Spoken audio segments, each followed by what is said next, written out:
Kaisar Pedang Lin Bai. Bab 5641 temukan kesempatan untuk bertemu dengan mereka.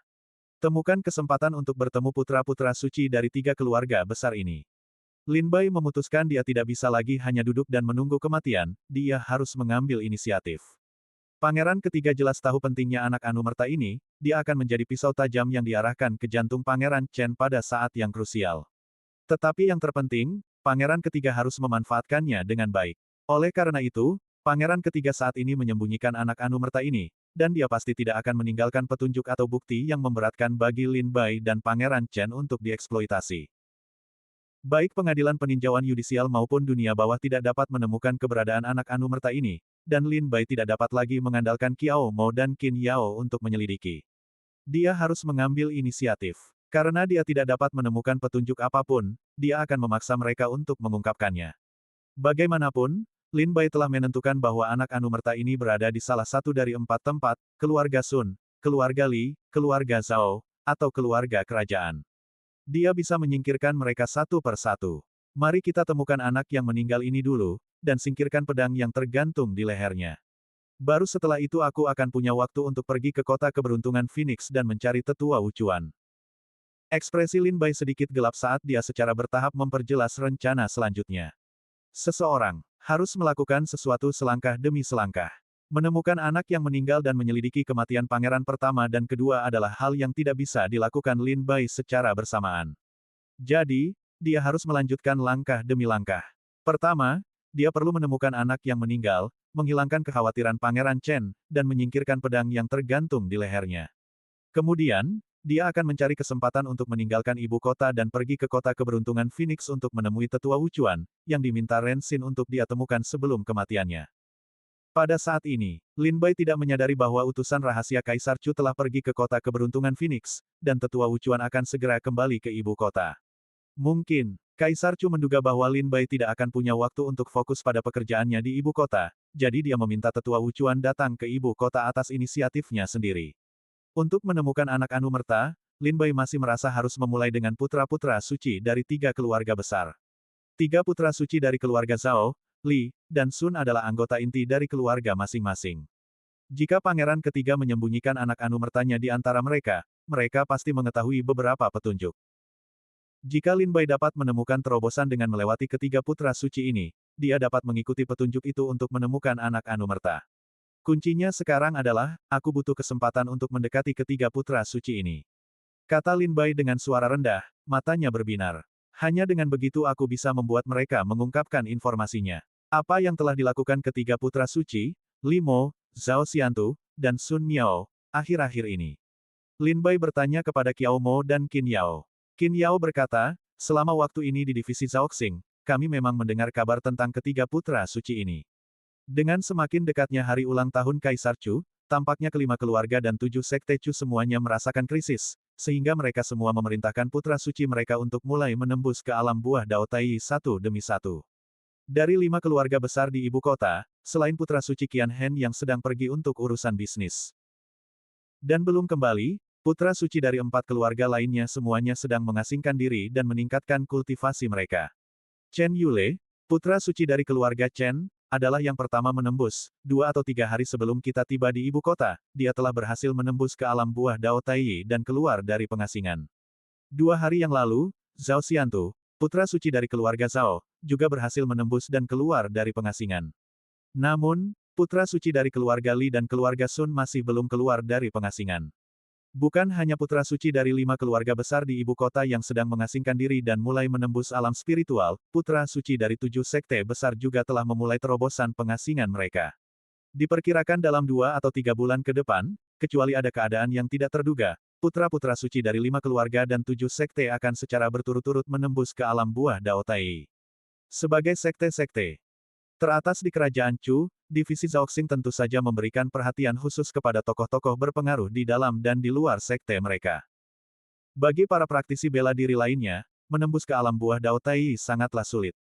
Mendapatkan bahkan sepotong giok abadi saja sangatlah menantang. Namun, para putra suci dari 5 keluarga dan 7 sekte berbeda. Jika mereka membutuhkannya, dan jika mereka bersedia, sekte mereka bersedia menyediakan cukup giok abadi untuk membantu mereka berhasil menembus ke alam buah Dao Tai. Inilah keuntungan memiliki pendukung yang kuat. Sekte Tianshui adalah pengecualian, karena telah mengalami kemunduran selama bertahun-tahun, dan sumber daya giok abadi mereka telah sangat berkurang, jauh lebih sedikit daripada keluarga dan sekte besar lainnya di dalam 5 keluarga dan 7 sekte. Apakah Zhao Xiantu sudah keluar dari pengasingan? Lin Bai berencana untuk memulai dengan para putra suci dari keluarga Zhao, Li, dan Sun. Namun, Li Mo, putra suci dari keluarga Li, dan Sun Miao, putra suci dari keluarga Sun, masih dalam pengasingan. Hanya Zhao Xiantu, putra suci dari keluarga Zhao, yang telah keluar dari pengasingan. Lin Bai bertanya lagi, apa yang telah dilakukan Zhao Xiantu sejak keluar dari pengasingan? Kiao Mo terkekeh, ya, setelah menembus ke alam buah Dao Tai, dia telah menghadiri jamuan kecil setiap 3 hari dan jamuan besar setiap 5 hari, sibuk menghadirinya. Qin Yao berkata, 5 keluarga besar ibu kota memiliki reputasi yang sangat tinggi di wilayah kerajaan Chu. Banyak keluarga dan sekte menengah sangat ingin berteman dengan anggota 5 keluarga besar ibu kota. Tentu saja, mereka datang ke ibu kota kali ini untuk mengenal 5 keluarga besar ibu kota. Lin Bai mengerutkan kening dan berkata, lalu mengapa tidak ada yang datang untuk mengenal kami? Sekte Tianshui kami juga salah satu dari 5 keluarga dan 7 sekte kerajaan Chu. Qin Yao dan Kiao Mo saling bertukar pandang, keduanya merasa terdiam, dan berkata sambil tersenyum masam, Sekte Tianshui bukan lagi Sekte Tianshui 100.000 tahun yang lalu. Sekte Tianshui telah mengalami kemunduran selama bertahun-tahun. Meskipun telah mengalahkan gerbang langit dan bumi di Laut Cermin Air, masih sulit untuk mengubah citra kemunduran yang telah ditinggalkan Sekte Tianshui di benak orang-orang selama bertahun-tahun. Jadi mereka merasa tidak ada gunanya menjilat Sekte Tianshui, jadi mereka berhenti berkunjung. Lin Bai menghela napas dan menggelengkan kepalanya. Sungguh, semua orang di dunia didorong oleh keuntungan. Tanpa keuntungan, bahkan seekor anjing pun tidak akan repot-repot datang. Kiao Mo berkata, bukannya tidak ada yang mengirim undangan sama sekali, hanya saja kami baru saja tiba di ibu kota dan sibuk mengurus urusan Pangeran Chen. Kami belum sempat menghadiri jamuan makan ini. Lin Bai bertanya dengan penasaran, apakah ada yang mengirim undangan? Kiao Mo berkata, Tetua 19 telah tinggal di istana Sekte Tianshui. Semua undangan yang dikirim ke Sekte Tianshui dikumpulkan oleh Tetua 19. Lin Bai berkata, pergi dan undang Tetua 19. Suruh dia membawa semua undangan. Kiao Mo mengangguk sedikit, mengangkat tangannya, dan selembar kertas giok terbang keluar. Tidak lama kemudian, Tetua 19 bergegas masuk ke aula penerimaan dan bertemu Lin Bai. Putra Suci memanggilku. Tetua 19 membungkuk kepada Lin Bai saat memasuki aula penerimaan. Lin Bai membalas salam dengan menangkupkan tangan dan berkata, Tetua 19, saya mendengar bahwa Anda adalah orang yang mengumpulkan semua kartu kunjungan dan undangan yang dikirim ke Sekte Tianshui. Berapa banyak orang yang telah mengirim kartu kunjungan dan undangan selama periode ini? Tetua 19 menjawab, kami sudah berada di ibu kota selama 2 atau 3 bulan sekarang, dan cukup banyak keluarga dan pasukan yang telah mengirimkan kartu kunjungan dan undangan. Namun, karena Putra Suci sibuk mengurus urusan Yang Mulia Pangeran Chen, beliau tidak bisa pergi, jadi saya mengambil inisiatif untuk menunda semuanya untuk Putra Suci. Mohon jangan tersinggung, Putra Suci. Lin Bai tersenyum. Saya memang sangat sibuk akhir-akhir ini, tetapi sekarang saya bebas. Tolong izinkan saya melihat kartu kunjungan dan undangan itu, Tetua 19. Jika perlu, saya ingin menghadiri beberapa jamuan makan. Tetua 19 menjawab dan mengeluarkan setumpuk kartu kunjungan dan undangan dari tas penyimpanannya. Lin Bai meliriknya dan tercengang. Tumpukan kartu kunjungan dan undangan ini pasti berjumlah setidaknya beberapa ribu. Bab 5642 setumpuk kartu nama dan undangan. Lin Bai tercengang. Di hadapannya terbentang ribuan undangan, benar-benar sebuah gunung. Apakah hanya ini yang dibutuhkan agar tidak banyak keluarga dan sekte yang ingin berteman dengan Sekte Tianshui? Kiao Mo seolah membaca pikiran Lin Bai dan tersenyum, ini sudah cukup banyak. Kau belum melihat undangan dari 5 keluarga besar. Di ibu kota, mereka menerima puluhan ribu setiap hari. Kami telah berada di Sekte Tianshui selama 2 atau 3 bulan, dan kami hanya menerima beberapa ribu saja. Ini sangat sedikit, meskipun 5 keluarga besar mendominasi ibu kota. Banyak keluarga lain, besar dan kecil, tersebar di seluruh kota. Misalnya, Zhou Wang, pengurus rumah Pangeran Chen, pernah menyebutkan bahwa ia dibesarkan di ibu kota, lahir dari keluarga kecil di sana. Tidak ada yang pernah menghitung berapa banyak keluarga yang ada di ibu kota, tetapi jumlahnya setidaknya 1 juta yang menakutkan. Bagi Sekte Tianshui untuk hanya menerima beberapa ribu undangan dari begitu banyak keluarga memang sangat sedikit. Lin Bai menerima undangan itu dan meletakkannya di atas meja, memeriksanya dengan saksama. Tetua ke-19 berkata, banyak dari undangan ini telah kedaluarsa, hanya sedikit yang tersisa. Ada dua undangan yang mungkin menarik bagi Putra Suci. Lin Bai bertanya dengan penasaran, undangan apa? Tetua ke-19 melangkah maju, mengambil satu dari tumpukan undangan, dan menyerahkannya kepada Lin Bai, sambil berkata, ini adalah undangan dari keluarga Chen di ibu kota. Dalam 5 hari, Putra Suci keluarga Chen, Chen Yule, akan mengadakan jamuan makan di halaman pengamatan bintang, di bagian selatan ibu kota untuk mengundang para elit kota. Sekte Tiansui kita juga menerima undangan, Chen Yule lah yang mengundang Putra Suci untuk hadir. Selain itu, ada undangan lain dari kediaman Pangeran Ketiga. Setelah mengatakan itu, Tetua 19 mengeluarkan undangan lain dari tumpukan dan menyerahkannya kepada Lin Bai, sambil berkata, sejak kita tiba di ibu kota, Pangeran Ketiga telah mengirimkan undangan kepada kita setiap beberapa hari, mengundang Putra Suci ke jamuannya. Tetapi karena kita sekarang berada di bawah komando Pangeran Chen, tidak pantas bagi kita untuk menghadiri jamuan Pangeran Ketiga. Lin Bai melihat kedua undangan itu dan berkata, undangan Pangeran Ketiga tidak perlu dikhawatirkan. Bahkan jika kita menghadiri jamuan itu, dia seperti musang yang menawarkan ayam selama 100 tahun, dia tidak memiliki niat baik. Namun, undangan Chen Yule patut diperiksa. Pergi periksa siapa yang diundang Chen Yule ke jamuannya di halaman pengamatan bintang dalam 5 hari. Kata Tetua 19. Aku sedikit tahu tentang itu. Sebagian besar orang yang diundang oleh Putra Suci Chen Yule adalah Putra Suci dari sekte dan keluarga terkemuka yang baru saja tiba di ibu kota. Di antara mereka adalah Lu Qingjun, Putra Suci dari Kota Tujuh Absolut, salah satu dari 9 sekte Qitian, Li Yusan, Putra Suci dari sekte Jinglong, dan Putra Suci dari sekte lain. Keluarga Chen, Kota Tujuh Absolut, dan sekte Jinglong adalah sekte dan keluarga terkemuka di wilayah timur alam iblis, hanya kalah dari sekte Qitian dan kerajaan Chu. Hanya jamuan makan mereka yang bermakna. 5.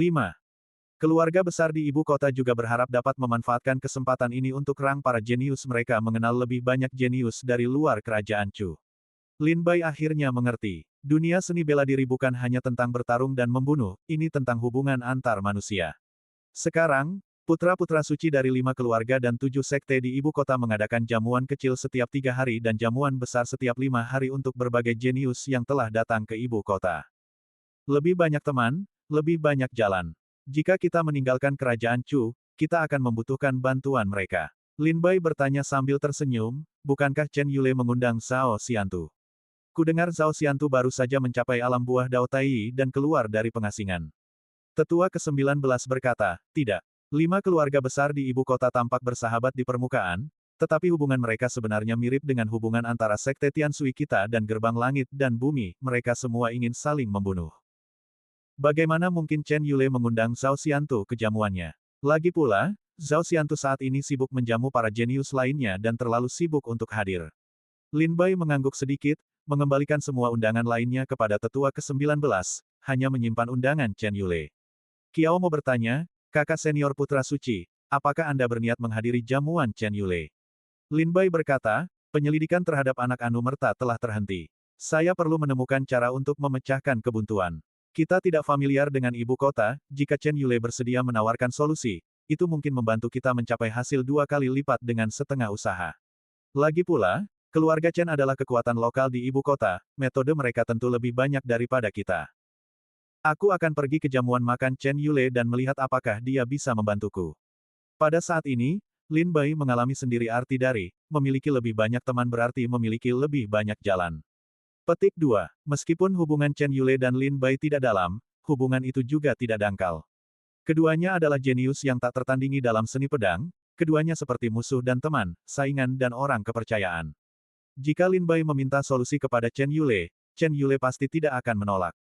Lin Bai berkata, Tetua 19, mulai sekarang, semua undangan dari tokoh-tokoh yang setara dengan Putra Suci dari 5 keluarga dan 7 sekte Chu harus dikirimkan kepadaku. Aku seharusnya tidak banyak melakukan pekerjaan untuk periode berikutnya. Jika perlu, aku dapat membantu sekte membina hubungan dengan lebih banyak pahlawan dan tokoh berpengaruh, ini akan bermanfaat bagi perkembangan sekte di masa depan. Tetua ke-19 sangat gembira mendengar ini dan berkata, jika Putra Suci bersedia membantu sekte membangun koneksi, itu akan ideal. Tenang saja, Putra Suci, aku akan mengirimkan semua undangan dari tokoh-tokoh penting kepadamu. Lin Bai mengangguk sedikit dan berkata kepada Qiao Mo dan Qin Yao, jika kalian bisa membantu divisi Zhaoxing, pergilah dan bantu mereka. Jika tidak bisa, jangan memaksakan diri.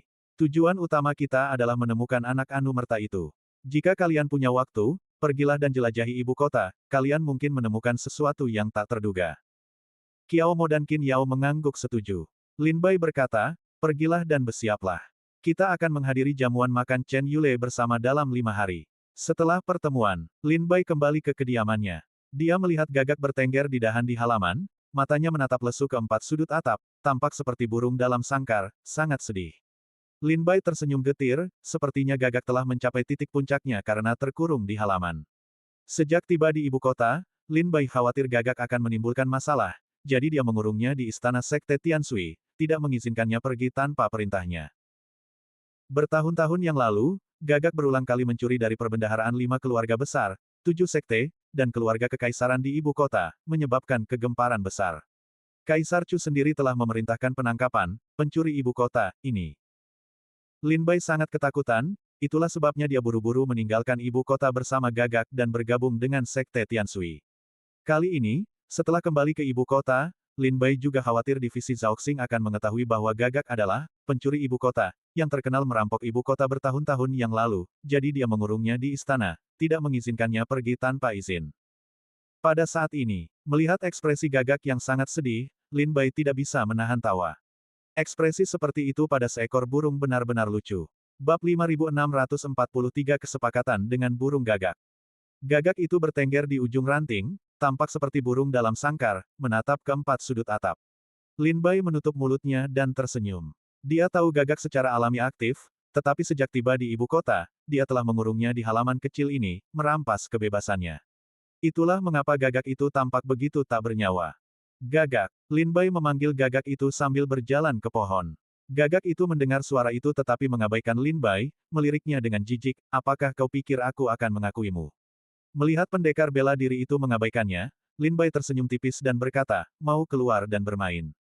Gagak itu segera terbang turun dari ranting dan mendarat di bahu Lin Bai, berkata, hehe, Lin Bai, kau bersedia membiarkanku keluar. Jangan khawatir, aku pasti tidak akan merepotkanmu. Tidak banyak harta karun yang tersisa di ibu kota Chu, dan aku bahkan tidak peduli lagi dengan itu. Lin Bai tampak agak merasa bersalah dan berkata kepada Gagak itu, bukannya aku tidak mau membiarkanmu keluar, hanya saja ibu kota sedang kacau akhir-akhir ini. Jika kau membuat masalah lagi, kita mungkin bahkan tidak bisa tinggal di Chu. Tapi karena kau begitu bersemangat untuk keluar dan bersenang-senang, maka tolonglah aku. Gagak itu segera waspada, terbang dari bahu Lin Bai ke dahan, dan berkata dengan tidak senang, mencoba membuatku melakukan pekerjaanmu lagi. Jangan coba-coba, aku tidak akan tertipu lagi. Ingat situs web itu. Lin Bai berkata, aku akan memberimu sepotong giok hijau.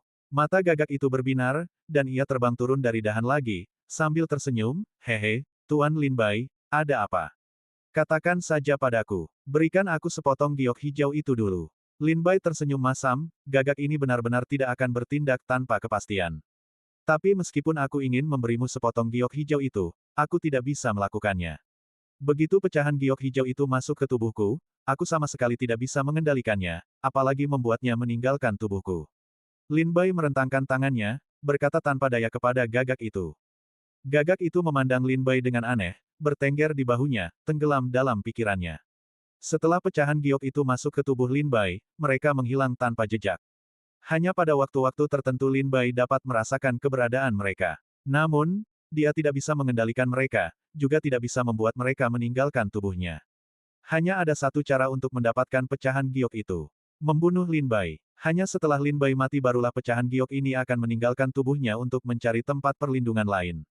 Lin Bai telah lama menemukan bahwa pecahan giok itu tidak memiliki hubungan dengannya, mereka memiliki kesadaran dan hanya mencari perlindungan di dalam dirinya. Jika Lin Bai mati, mereka akan mencari tempat perlindungan lain. Lin Bai bertanya dengan penasaran, apakah kau punya cara untuk berkomunikasi dengan pecahan giok ini? Atau bahkan mengendalikannya? Gagak itu memiringkan kepalanya, tenggelam dalam pikirannya. Lin Bai meliriknya dan menggelengkan kepalanya sedikit. Setiap kali Gagak itu memasuki keadaan berpikir yang dalam, ia akan menjadi linglung untuk beberapa waktu. Namun, sebagian besar waktu, Gagak itu tidak bisa keluar dari lamunannya. Lin Bai tidak mengganggu Gagak itu, membiarkannya merenung. Setelah beberapa saat, gagak itu tersadar dari lamunannya, memegangi kepalanya dengan sayapnya, tampak seperti sedang sakit kepala hebat. Ia merintih, menyebalkan sekali, menyebalkan sekali. Abaikan saja itu untuk sekarang, Lin Bai. Lagi pula, kau berjanji akan memberiku sepotong giok hijau. Meskipun aku belum menemukan cara untuk mengeluarkan pecahan itu, ada sepotong giok hijau di dalam dirimu yang milikku. Jangan lupakan itu. Katakan, apa yang kau ingin aku lakukan. Gagak itu belum menemukan ide yang bagus, tetapi ia cukup pintar untuk meninggalkan pecahan giok itu pada Lin Bai untuk sementara waktu. Lin Bai toh tidak bisa melarikan diri, ia bisa kembali untuk mengambilnya nanti setelah menemukan cara. Lin Bai tersenyum misterius. Benar saja, bahkan gagak itu pun tidak bisa mengambil pecahan giok tersebut. Tawaran Lin Bai untuk menukar pecahan giok dengan gagak itu sebenarnya adalah ujian untuk melihat apakah gagak itu benar-benar bisa mengambil pecahan tersebut, atau apakah Lin Bai bisa berkomunikasi dengannya. Tapi sekarang, tampaknya bahkan gagak misterius itu pun tidak punya cara yang baik untuk mendapatkannya. Sebenarnya pecahan giok apa ini? Lin Bai semakin penasaran. Apa pecahan giok ini? Aneh sekali. Lin Bai berkata, aku bisa membiarkanmu meninggalkan istana Sekte Tianshui, tetapi kita harus menyepakati 3 aturan. Gagak itu bertanya, katakan, nyatakan perjanjian tidak adilmu. Wajah Lin Bai menjadi gelap. Apa maksudnya perjanjian tidak adil? Apakah dia bahkan tahu cara berbicara dengan benar? Pertama, kau tidak boleh bertindak sembrono di ibu kota, dan kau sama sekali tidak boleh mencuri dari keluarga kerajaan atau perbendaharaan 5 keluarga dan 7 sekte, atau mencuri harta dari anggota kuat sekte lain. Lin Bai menyatakan persetujuan pertamanya. Crow mendengus dan berkata, baiklah, aku setuju. Lin Bai berkata, kedua, tolong bantu aku, awasi setiap gerak-gerik pangeran ketiga. Jika kau mampu, bantu aku menemukan keberadaan anak Anumerta itu. Crow berkata tanpa berkata-kata, jika kau ingin aku menemukan anak Anumertamu, setidaknya kau harus memberiku potretnya, atau setidaknya beritahu aku apakah itu laki-laki atau perempuan, kan? Tidak ada potret, tidak ada wajah. Ibu kota ini begitu luas, bagaimana aku bisa mencarinya? Lin Bai menghela napas pahit dan berkata, ini juga masalah terbesarku saat ini. Sampai hari ini, kita masih tidak tahu apakah anak Anumerta itu laki-laki atau perempuan, atau seperti apa rupanya. Orang ini lahir di Qianzu di Gurun Utara. Sejak pangeran ke-12 dijatuhi hukuman mati, keluarganya menempatkannya di halaman kecil di luar kompleks keluarga, diam-diam menjaganya dengan para ahli bela diri, mencegahnya berhubungan dengan orang luar. Sampai-sampai anggota keluarganya sendiri pun tidak tahu seperti apa rupanya. Petik 2. Dan mereka bahkan tidak tahu apakah dia laki-laki atau perempuan. Kilatan aneh muncul di mata hitam seperti permata milik gagak. Lin Bai berkata, tapi aku sudah memastikannya. Anak Anumerta ini pasti berada di suatu tempat di dalam keluarga Zhao, Li, Sun, atau bahkan keluarga kerajaan. Gagak itu mendengus, baiklah, aku akan mencarinya. Mungkin aku bisa menemukannya. Lin Bai berkata, kau juga perlu mengawasi pangeran ketiga. Akan lebih baik jika kau bisa mengetahui persis berapa banyak ahli yang ada di paviliun matahari dan bulan miliknya. Mata gagak itu melebar. Aku telah melakukan begitu banyak untukmu, dan yang kudapat hanyalah sepotong giok hijau. Aku seorang budak. Itu terlalu murahan. Tidak, beri aku satu pecahan giok hijau lagi, 2 buah. Kalau tidak, aku akan rugi besar. Lin Bai berkata, jika kau tidak mau membantu, lupakan saja. Kau bahkan tidak akan mendapatkan satu pecahan giok hijau pun. Gagak itu berteriak, tidak, tidak, tidak, aku janji. Lin Bai tersenyum tipis dan mengangguk puas. Setelah memberi gagak itu beberapa instruksi lagi, gagak itu dengan gembira mengepakkan sayapnya dan terbang pergi. Bab 5644 Jamuan Makan di Halaman Pengamatan Bintang. Sambil memperhatikan gagak terbang melewati atap istana Sekte Tianshui, Lin Bai tenggelam dalam pikirannya, tatapan gelap muncul di matanya. Pecahan giok ini memiliki asal-usul yang misterius, aku sendiri tidak akan pernah bisa menemukan cara penggunaannya. Mungkin untuk mengetahui asal-usulnya, aku harus mulai dengan gagak ini. Memberinya pecahan giok mungkin akan membantunya mengingat lebih banyak hal, yang mungkin juga lebih bermanfaat bagiku. Inilah alasan utama Lin Bai menawarkan pecahan giok kepada gagak itu. Setelah bertahun-tahun melakukan penelitian, Lin Bai masih belum menemukan cara untuk menggunakan pecahan giok tersebut. Dia bahkan tidak bisa berkomunikasi dengannya. Namun, asal-usul pecahan giok itu sangat misterius, tidak diragukan lagi menyembunyikan rahasia besar yang menghubungkan alam iblis dan alam roh. Jika Lin Bai dapat mempelajari rahasia di balik pecahan giok itu lebih cepat, itu pasti akan lebih membantu kultivasinya di masa depan.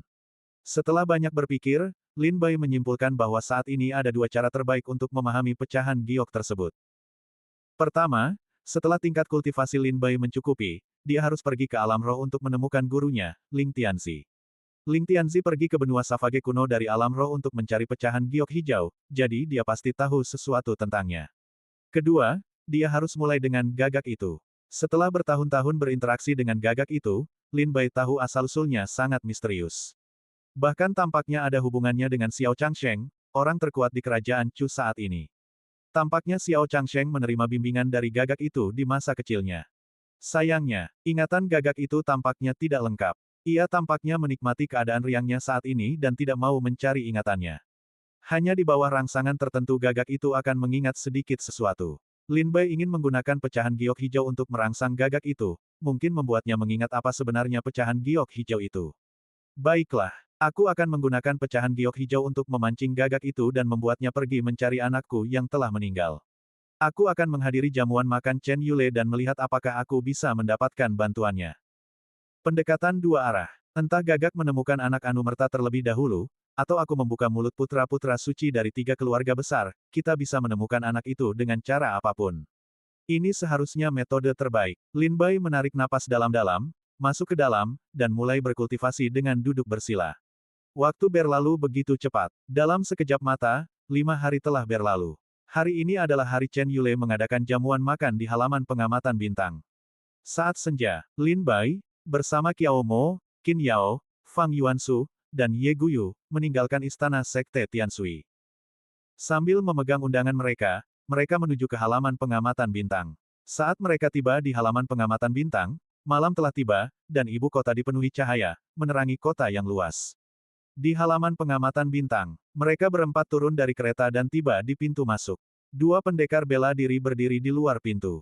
Melihat Lin Bai dan para pengikutnya mendekat, mereka segera melangkah maju, menangkupkan tangan, dan bertanya, bolehkah saya bertanya apakah Anda sekalian datang untuk menghadiri jamuan makan? Lin Bai mengangguk sedikit, mengeluarkan undangannya, dan menyerahkannya kepada salah satu pendekar bela diri. Pendekar bela diri itu membukanya, wajahnya penuh hormat, dan buru-buru mengembalikan undangan itu, berkata, jadi, Anda Menteri Lin Bai. Silakan ikuti saya, Menteri Lin Bai. Jamuan makan sudah dimulai. Saya akan mengantar Anda ke aula perjamuan. Pendekar bela diri itu dengan cepat memimpin jalan menuju aula perjamuan. Lin Bai bertanya dengan penasaran, apakah jamuan makan sudah dimulai? Pendekar bela diri itu menjawab, jamuan makan dimulai setelah malam tiba. Putra suci saya juga terkejut bahwa Menteri Lin Bai dapat meluangkan waktu dari jadwalnya yang sibuk untuk hadir.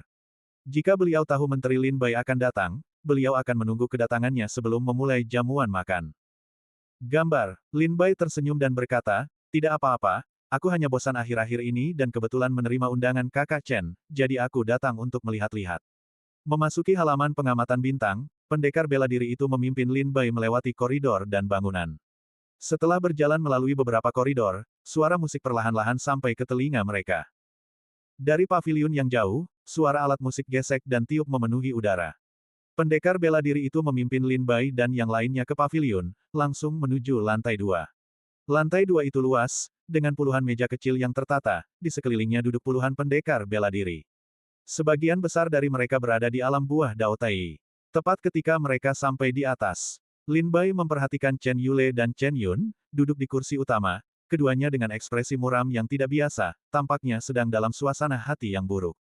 Lin Bai merasa sedikit aneh. Secara logis, hari ini adalah giliran Chen Yule untuk mengadakan jamuan makan bagi berbagai jenius, seharusnya ini adalah kesempatan yang menyenangkan. Apa yang bisa menyebabkan ketidaksenangan Chen Yule? Saat itu juga, seniman bela diri yang mengantar Lin Bai ke atas buru-buru mendekati Chen Yule dan berbisik, Putra suci, Menteri Lin Bai telah tiba. Mendengar nama Lin Bai, ekspresi muram Chen Yule langsung lenyap. Ia menoleh ke arah tangga dan melihat Lin Bai dan para pengikutnya datang. Chen Yule segera berdiri dan menyapa mereka dengan senyum, Saudara Lin, apa yang membawamu ke pesta saya hari ini? Lin Bai tersenyum dan menjawab, ketika saya pertama kali tiba di ibu kota, saya memang memiliki banyak urusan sepele yang harus diurus, tetapi saya telah menyelesaikan semuanya sekarang. Apa, bukankah kau akan membiarkan aku yang hadir? Chen Yule tertawa dan berkata, tentu saja tidak. Saya tentu saja senang Saudara Lin ada di sini. Para pengawal, Siapkan tempat duduk untuk saudara Lin dan murid utama Sekte Tianshui di sebelah tempat duduk utama saya. Beberapa saat kemudian, para pelayan membawa meja kecil dan meletakkannya di sebelah tempat duduk utama. Para pelayan cantik kemudian membawa banyak hidangan lezat dan meletakkannya di atas meja kecil. Chen Yule mengundang Lin Bai, Qiao Mo, dan yang lainnya untuk duduk. Saat itu, Lin Bai mendongak ke arah jamuan makan, di mana 8 orang berdiri. Kedelapan orang ini adalah putra suci dari berbagai kekuatan tertinggi yang datang ke ibu kota. Chen Yule tersenyum dan berkata, Saudara Lin, izinkan saya memperkenalkan Anda. Ini adalah Lu Qingjun, putra suci dari kota 7 Absolut Sekte Qitian. Lu Qingjun tersenyum dan berkata, Saudara Lin, kita bertemu lagi. Chen Yule terkejut dan bertanya dengan penasaran, Saudara Lu, apakah Anda mengenal Saudara Lin? Lu Qingjun tersenyum lembut dan berkata, tidak hanya kita saling mengenal, tetapi saya juga berhutang budi yang besar kepada Saudara Lin. Oh, benarkah? Chen Yule menatap Lin Bai dengan heran. Lin Bai tersenyum sedikit dan menjelaskan kepada Chen Yule dengan suara rendah, secara singkat menceritakan apa yang telah terjadi di pegunungan dan hutan di pinggiran timur ibu kota. Chen Yule tiba-tiba mengerti dan melanjutkan perkenalannya, ini adalah Li Yusan, putra suci dari Sekte Jinglong dari 9 Sekte Qitian. Li Yusan tersenyum dan berkata, Saudara Chen, tidak perlu perkenalan lebih lanjut. Saya dan Saudara Lin sudah saling mengenal sejak lama. Chen Yule sudah tahu apa yang terjadi di pegunungan dan hutan pinggiran timur, jadi dia tidak mengatakan apa-apa lagi. Lin Bai dapat melihat bahwa Li Yusan dan Lu Qingjun tampak marah. Jelas, mereka baru saja bertengkar. Kemudian, sambil menunjuk yang lain, dia memperkenalkan mereka kepada Lin Mo satu persatu. Ini Meng Qinxian, putra suci Sekte Pembalik Langit, salah satu dari 5 Sekte 7 Malam. Seniman bela diri bernama Meng Qinxian menyeringai dan berkata kepada Lin Bai, saya telah banyak mendengar tentang reputasi putra suci Lin Bai sejak saya tiba di ibu kota Chu. Melihatnya hari ini, saya dapat melihat bahwa ketenarannya memang pantas. Bab 5645 Pertemuan Para Jenius. 7 Malam dan 5 Sekte mengacu pada 5 Sekte utama di wilayah Sekte Ilahi 7 Malam, yang kedua setelah Sekte Ilahi 7 Malam. Sekte Pengubah Langit memegang posisi di wilayah Sekte Ilahi 7 Malam yang setara dengan 5 keluarga dan 7 Sekte Kerajaan Chu, menjadikannya kekuatan dominan tersendiri. Setelah itu, Chen Yule memperkenalkan kelima individu lainnya kepada Lin Bai satu persatu. Kelima orang ini adalah Ni Sang, putra suci Sekte Pemujaan Surgawi, salah satu dari 7 Malam dan 5 Sekte. Tang Bei Yao, gadis suci Sekte Pedang Bulan Air, salah satu dari 9 Sekte Qitian. Yi Heze, putra suci Sekte Pedang Penstabil Surgawi. Salah satu dari 8 gerbang 10.000 orang suci, Monan, gadis suci Sekte Bintang. Salah satu dari 8 gerbang 10.000 orang suci, dan Li Xuan Qiu, perawan suci Sekte Bulan, salah satu dari 8 gerbang 10.000 orang suci. Saat Chen Yule memperkenalkan mereka, Lin Bai dan yang lainnya dari Sekte Air Surgawi membungkuk dengan hormat. Setelah bertukar salam, mereka dianggap sudah saling mengenal. Meng Qinxian, putra suci Sekte Fantian, mengangkat cangkir anggurnya dan berkata sambil tersenyum, kami baru di ibu kota, dan kami sangat berterima kasih kepada Saudara Chen karena telah menyelenggarakan jamuan makan ini. Ini juga memungkinkan kami untuk berteman dengan banyak jenius dari wilayah lain. Ini benar-benar suatu kehormatan bagi saya. Saya ingin meminjam anggur Saudara Chen untuk bersulang untuk semua orang. Jika Anda pernah mengunjungi wilayah Sekte Ilahi 7 Malam di masa mendatang, Anda dipersilakan untuk mengunjungi Sekte Fantian saya. Apapun yang terjadi, kami akan menyediakan banyak anggur berkualitas. Meng Qinxian tersenyum dan mengangkat cangkir anggurnya.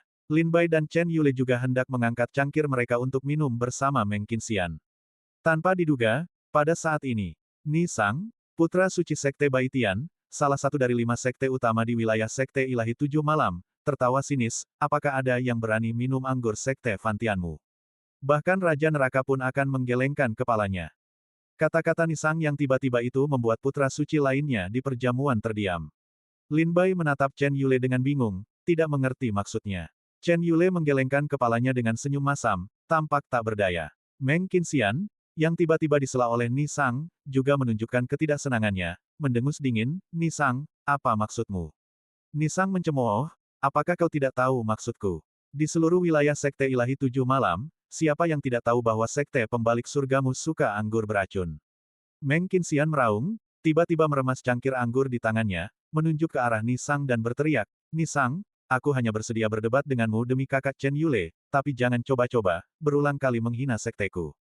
Jika kau berani berbicara tidak sopan lagi, aku akan membuatmu membayar harganya. Membuatku membayar harganya. Nisang mendengus dingin, aku khawatir kau tidak memiliki kemampuan itu. Nisang tiba-tiba berdiri, gelombang kekuatan kultivasi alam buah Dao Tai menyebar. Keduanya terkunci dalam konfrontasi sengit, tak satu pun mengalah. Adegan ini membuat putra suci lainnya tercengang. Liu Shan, putra suci Sekte Jinglong, salah satu dari 9 sekte besar Qitian, tersenyum ringan dan mengangkat cangkir anggurnya untuk meredakan suasana, berkata, kita semua diundang ke perjamuan ini oleh kakak Chen, tidak perlu membuat keadaan menjadi canggung. Mengapa aku tidak mengangkat gelas, dan kita bisa mengesampingkan dendam kita untuk sementara waktu? Kata-kata Liu Shan dimaksudkan untuk meredakan situasi. Tetapi ada orang lain yang tidak senang. Lu Qingjun, putra suci kota Qijue, mencibir, seolah-olah matahari telah terbit di barat, bahkan seorang pelacur pun berusaha bertindak berbudi luhur. Wajah Liu Shan langsung memerah, dia dapat dengan mudah mengetahui bahwa Lu Qingjun secara halus mengejeknya. Untuk sesaat, Liu Shan tampak malu, perlahan meletakkan cangkir anggurnya, menatap Lu Qingjun dengan gigi terkatup. Kota Qijue dan Sekte Jinglong, salah satu dari 9 sekte besar Qitian, memiliki permusuhan yang sudah lama dan merupakan musuh. Dapat dimengerti bahwa putra suci dari kedua sekte tersebut saling tidak menyukai. Lin Bai juga menyatakan pemahamannya. Gambar, tapi bagaimana dengan Meng Qinxian dan Nisang? Mungkinkah kedua sekte besar ini juga menyimpan dendam di wilayah Sekte Ilahi Tujuh Malam? Melihat situasi yang semakin tidak terkendali, Lin Bai bertanya kepada Chen Yule, Saudara Chen, apa yang terjadi? Chen Yule menggelengkan kepalanya dan berkata, aku juga tidak tahu. Lin Bai berkata, di wilayah Sekte Qitian, Kota Tujuh Absolut dan Sekte Jinglong adalah musuh. Apakah kau tidak tahu itu? Chen Yule mengangguk dan berkata, tentu saja aku tahu, tapi kupikir karena semua orang di sini adalah putra suci dari sekte besar, seseorang yang memiliki kedudukan tertentu, seharusnya tidak setegang ini, kan?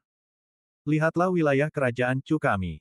Meskipun sekte Tiansui dan gerbang langit dan bumi juga musuh, semua orang masih sangat sopan saat menghadiri jamuan makan.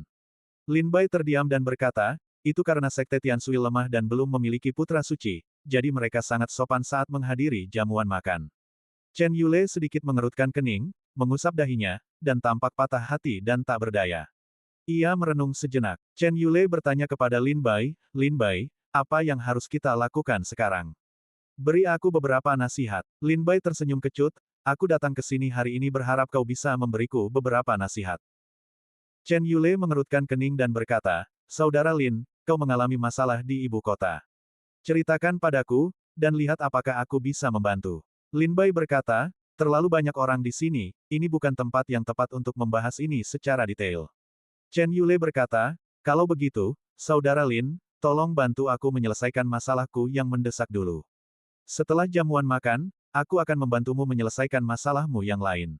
Bagaimana, Saudara Lin? Kau tidak bisa hanya berdiri dan melihatku mati. Dalam hal bertarung, aku, Chen Yule, tidak pernah takut pada siapapun, tetapi dalam hal merencanakan dan berintrik, aku bukan tandinganmu. Wajah Lin Bai menjadi gelap. Apakah dia memujiku atau menghinaku? Lin Bai memandang ke arah jamuan makan. Meng Qinxian dan Nisang saling bermusuhan, dan Lu Qingjun serta Liu Shan juga bermusuhan dan sangat bermusuhan satu sama lain. Orang-orang lainnya, Monan, gadis suci Sekte Bintang, Li Xuanqiu, gadis suci Sekte Bulan, Yi Heze dari Sekte Pedang Dingtian, dan Tang Bei Yao dari Sekte Pedang Bulan Air, tersenyum saat menyaksikan keributan itu. Gadis suci Sekte Bintang dan Sekte Bulan, khususnya, duduk diam dan tenang di tempat duduk mereka, seperti makhluk surgawi yang turun dari surga, ekspresi mereka tanpa senyum. Lin Bai khawatir tentang Chen Yule, berpikir dalam hati, apa yang harus kita lakukan? Membiarkan mereka berkelahi. Itu jelas tidak pantas. Lagi pula, Chen Yule yang menyelenggarakan jamuan makan hari ini. Jika mereka berkelahi dan mati atau terluka, sekte masing-masing akan meminta pertanggungjawaban Chen Yule. Ini jelas bukan yang ingin dilihat Chen Yule. Sekte masing-masing tidak boleh dianggap remeh. Jika dibiarkan, jamuan makan tidak mungkin dilanjutkan. Meng Qinxian dan Nisang, Lu Qingjun dan Liu Shan, tak satu pun dari mereka bersedia mengalah. Lin Bai bertanya kepada Chen Yule, Saudara Chen, apakah kau tidak punya ide? Chen Yule tersenyum getir dan berkata, Saudara Lin, jujur saja, aku jarang menghadiri jamuan makan beberapa tahun terakhir, menghabiskan sebagian besar waktuku dalam pengasingan untuk berkultivasi. Aku tidak pandai menangani hal-hal seperti ini. Jika bukan karena perintah keluargaku untuk menjalin lebih banyak koneksi dengan para jenius dari wilayah lain, aku tidak akan mau menjadi tuan rumah jamuan makan ini. Lin Bai tersenyum sedikit dan berkata dengan misterius kepada Chen Yule, aku memang punya metode, aku ingin tahu apakah saudara Chen bersedia menggunakannya. Mata Chen Yule berbinar gembira, dan dia buru-buru berkata, jika saudara Lin dapat menyelamatkanku hari ini, aku akan selamanya berterima kasih. Tolong jelaskan secara detail, metode apa tepatnya itu?